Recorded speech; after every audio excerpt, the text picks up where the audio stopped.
नमस्कार दोस्तों, हम लेकर आ चुके हैं आप लोगों के लिए 10 मिनट में 50 बड़ी खबरें बताएंगे। हमास की जीत के आगे कैसे अब इजराइल बौखलाया, तो झूठे वीडियो कर दिए वायरल। राहुल गांधी ने तेलंगाना में बीजेपी को बताया चोर, और आखिरकार क्यों प्रियंका गांधी के सामने बीजेपी हुई नतमस्तक।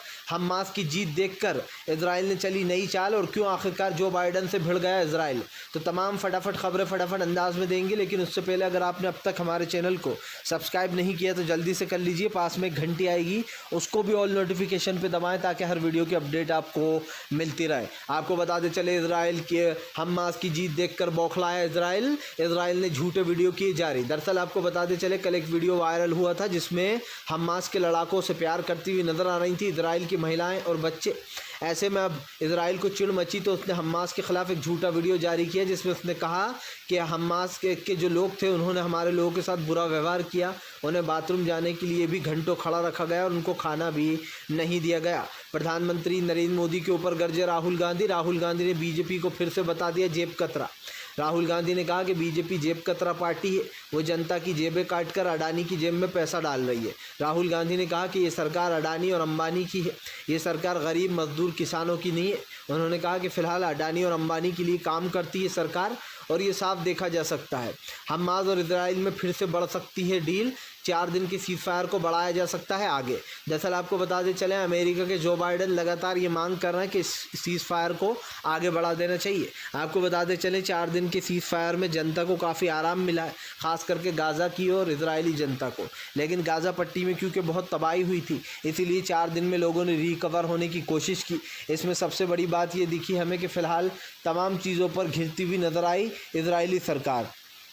कांग्रेस ने जो है यहाँ पर ओवैसी और बीआरएस को फिर से बता दिया एक ही टीम। उन्होंने कहा कि बीजेपी और असदुद्दीन ओवैसी और बीआरएस ये एक ही सिक्के के 3 पहलू हैं। उन्होंने कहा कि फ़िलहाल मोदी के 2 ही यार हैं, ओवैसी और केसीआर।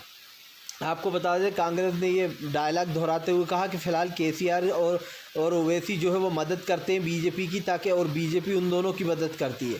आपको बताते चले इजरायली सेना का दावा निकला झूठा। अल-शिफा अस्पताल में जो सुरंग बताई गई थी उसके नहीं मिले कोई सबूत। दरअसल आपको बताते चले इजरायली सेना ने यह आरोप लगाया था कि फ़िलहाल अल-शिफा अस्पताल के अंदर सुरंग बनाकर इन्होंने अपना ऑफिस बना रखा, हेड ऑफिस हमास के लड़ाकों ने। लेकिन आपको बताते चले इस सबूत में कोई दम नहीं निकला। उसने सुरंग तो बताई, लेकिन उस सुरंग के दोस्तों कोई सबूत नहीं मिले। यही कारण है जो इजराइल के ऊपर अब झूठा बोलने का आरोप लग रहा है और कहा जा रहा है कि इजराइल बदनाम करने के हमास को बदनाम करने के लिए ये चालें चल रहा है। आपको बताते चले अखिलेश यादव ने पहले ही दिन मचा दिया हंगामा। शीतकालीन सत्र शुरू होते से ही विधानसभा में अखिलेश यादव का जोरदार हंगामा। दरअसल आपको बताते चले बीजेपी को घेरते हुए अखिलेश ने कहा कि ज़ीरो टॉलरेंस की बात करने वालों को पता नहीं है ज़ीरो टॉलरेंस क्या होता है। उन्होंने कहा कि हमारे माननीय मुख्यमंत्री दुनिया में कहते फिरते हैं कि हमारे उत्तर प्रदेश में ज़ीरो टॉलरेंस है। उन्होंने कहा कि क्या ज़ीरो टॉलरेंस में रेप होते हैं, मर्डर होते हैं, क्या रोज़ जो है चेन स्नैचिंग और लूटपाट जैसी घटनाएं होती हैं। उन्होंने कहा कि सरकार झूठ बोलती है और ज़ीरो टॉलरेंस का सरकार को उन्होंने कहा मतलब नहीं पता। अखिलेश के दावे के बाद जमकर हुआ हंगामा। आपको बताते चले गाज़ा पट्टी से राहत भरी खबर। आपको बता दें गाज़ा पट्टी में दोस्तों फिर से एक बार बहाल करने की तैयारी में जुटा तुर्की। जी हाँ, तुर्की ने ऐलान किया है कि वह गाज़ा पट्टी को फिर से बहाल करेगा।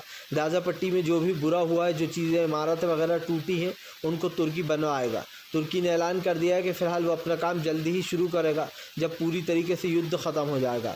वरना ऐसा ना हो दोस्तों कि फ़िलहाल इस युद्ध में कहीं ना कहीं लोगों को बड़ा झटका लगे। और अब एक चीज़ तो साफ़ हो चुकी है कि फाइनली कहीं ना कहीं इस चीज़ पर गाज़ा पट्टी में बात बनती हुई नज़र आ रही है, सब कुछ रिकवर हो रहा है। आपको बताते चले इमरान प्रतापगढ़ी ने फिर से मोदी सरकार पर साधा निशाना। बोले प्रधानमंत्री नरेंद्र मोदी की कार के चारों टायर पंचर हो चुके हैं, अब ये कार और चलने वाली नहीं। उन्होंने कहा टाटा बाय बाय केसीआर। उन्होंने कहा कि फ़िलहाल बीजेपी केसीआर की मदद करती है और केसीआर बीजेपी की मदद करते हैं। पार्लियामेंट में जब भी कोई काला बिल पास कराना होता है, या तो केसीआर बीजेपी को अपना समर्थन दे देते हैं या वॉकआउट कर जाते हैं। उन्होंने कहा वॉकआउट करने का मतलब भी यही होता है बीजेपी को सपोर्ट करना।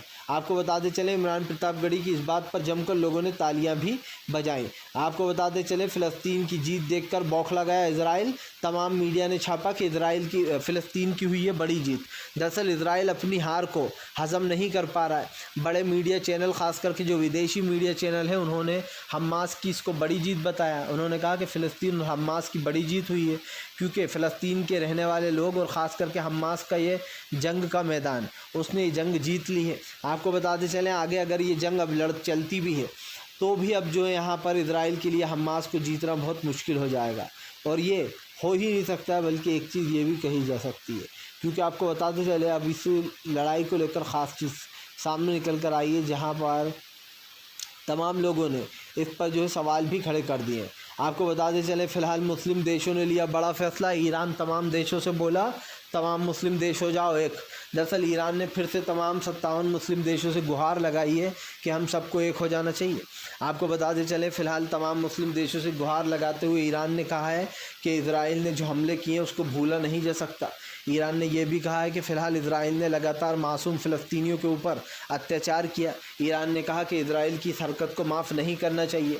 ईरान ने यह भी कहा है कि इजराइल कोई बड़े धमाके की प्लानिंग भी कर रहा है, मतलब वो बाद में दोस्तों हमले भी कर सकता है। इसी को लेकर ईरान ने चिंता जताई है। प्रधानमंत्री नरेंद्र मोदी के ऊपर फायर हो गई ममता बनर्जी। ममता बनर्जी बोली बीजेपी, ईडी और सीबीआई के बल पर हमें विपक्ष को डराने का काम करती है। ममता बनर्जी ने कहा कि बीजेपी के हथकंडे पुराने, डरने वाले नहीं है। ममता बनर्जी ने बीजेपी के ऊपर आरोप लगाते हुए कहा कि बीजेपी जो है यहाँ पर बदले की राजनीति करती है। उन्होंने कहा सीबीआई और ईडी के बल पर बीजेपी हमें डराना चाहती है, लेकिन हम डरेंगे नहीं। आपको बताते चले ममता बनर्जी यहीं नहीं रुकी। उन्होंने कहा कि हमारे तमाम कार्यकर्ताओं को जेल में भेजा जाता है ताकि हमारी संख्या को कम किया जा सके। गाज़ा पट्टी को दोस्तों बहाल करने में तमाम मुस्लिम देश देंगे साथ, लेकिन फ़िलहाल गाज़ा पट्टी में राहत भेजने के लिए तमाम ट्रक भरकर भेजे जा रहे हैं, जिसको देखकर इजराइल के छूटे पसीने। दरअसल आपको बताते चले तमाम मुस्लिम देश एकजुट होकर गाज़ा पट्टी में अपनी मदद भेज रहे हैं, ट्रक भर भर के खाने पीने का सामान, महिलाओं की सुरक्षा का सामान और तमाम चीज़ों से। यही कारण है जो इजराइल मदद देखकर काफ़ी डर गया है। दरअसल दोस्तों जाहिर सी बात है, इतने सारे मुस्लिम देश हैं 57, और ऐसे में दोस्तों इजराइल एक अकेला सकेला पड़ा है। अगर दोस्तों 2-3 देश भी मिलकर हमला कर दें तो इजराइल पूरी तरीके से वो हो जाए ख़त्म। लेकिन यहाँ पर दोस्तों किसी ख़त्म करना हमारी मंशा नहीं होना चाहिए, क्योंकि वहाँ पर भी लोग रहते हैं इजराइल में, वो भी बेचारे मासूम हैं, वो भी नहीं चाहते कि ये झगड़ा हो। इजराइल के लोग भी इंसान हैं दोस्तों, हमास के लोग भी इंसान हैं, और दूसरे देशों के लोग भी इंसान ही है। जाहिर सी बात है, तो चोट किसी को भी लगे दर्द तो होता ही है। हालांकि इस लड़ाई को रुक जाना चाहिए, हम यही चाहते हैं और ये अपील भी करते हैं हमारे चैनल की तरफ से। आपको बताते चले प्रधानमंत्री नरेंद्र मोदी के ऊपर जमकर गरजते हुए नजर आए अधीर रंजन चौधरी। अधीर रंजन चौधरी ने बीजेपी को लपेटा, बोले चारों राज्यों में बनेगी कांग्रेस की सरकार। आपको बताते चले दोस्तों चुनाव नतीजे से पहले अधीर रंजन चौधरी ने बीजेपी को लपेट लिया। अधीर रंजन चौधरी ने कहा कि फिलहाल सरकार तो कांग्रेस की ही बन रही है, मध्य प्रदेश, राजस्थान, छत्तीसगढ़ और ख़ास कर तेलंगाना में। दरअसल आपको बताते चले राजस्थान में इस बार बम्पर वोटिंग हुई, जिससे बीजेपी भी खुश है और कांग्रेस में लहर है। लेकिन एक चीज़ तो साफ दिखाई दे रही है कि अशोक गहलोत का जादू अगर चलता है राजस्थान में, तो ये रिवाज जो है वो ख़त्म हो जाएगा कि 5 साल में सरकार बदल जाती है, क्योंकि अब की बार हो सकता है अशोक गहलोत ये रिवाज बदल दें। प्रियंका गांधी ने बीजेपी के ऊपर बोला बड़ा हमला। प्रियंका गांधी बोली फिलहाल सरकार ने लोगों के साथ की है वादा खिलाफ़ी, खास करके महिला आरक्षण पर प्रियंका ने मोदी सरकार को घेरा। उन्होंने कहा कि ये सरकार ऐसी है जो झूठे आरोप करती है और कहीं ना कहीं जो है झूठे वादों को भी निभाती है। आपको बताते चले यहाँ पर एक चीज़ तो साफ दिखाई दे रही है कि अब इस चीज़ पर माफ़ी मांगने की बातें चल रही हैं, लेकिन इस तमाम चीज़ों पर मुद्दे भी घिरे हुए हैं। शीतकालीन सत्र में जमकर हुआ हंगामा। आपको बताते चले विधानसभा में भाजपा और समाजवादी पार्टी के नेताओं ने मचाया हंगामे। दरअसल शीतकालीन सत्र में दोस्तों पहले ही दिन नियम बदल दिए गए, तमाम नियम बदल चुके हैं अब विधानसभा के। यही कारण है जो अखिलेश यादव ने जमकर हमला बोला। अखिलेश यादव के साथ साथ समाजवादी पार्टी और बीजेपी के कार्यकर्ता भी आपस में भिड़ते हुए नजर आए विधानसभा में। आपको बताते चले ज़ोरदार हंगामा हुआ।